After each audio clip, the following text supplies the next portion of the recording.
Culture is using gender as a way to wage war on God's design for men and women.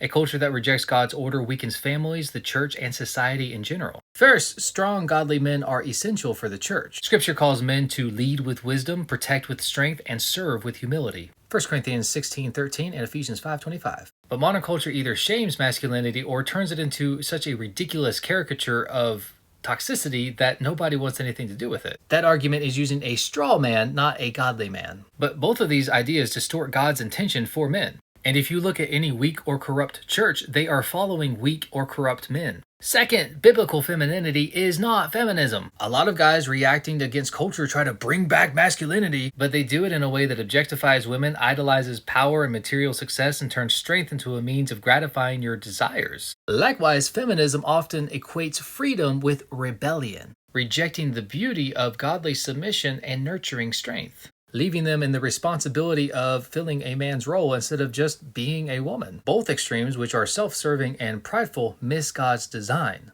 Third, biblical marriage reflects Christ and the church. Surely you've heard Ephesians 5. When we abandon our God-given roles, we destroy the picture of Christ's love on earth. Fatherlessness and passive love leaves a void that breeds broken families, while the unmothered often struggle to regulate their emotions and mental states wisely. Both of those are worth their own video. But a church that embraces gender disorientation or perverts masculinity and femininity becomes powerless because they have abandoned the model that God gave them for love on earth. God's design, believe it or not, is the foundation of society. It is not outdated and it is not up to interpretation. Make sure that when you're bringing back traditional values and roles that they're actually biblical, not just based off of what culture tells you. God bless.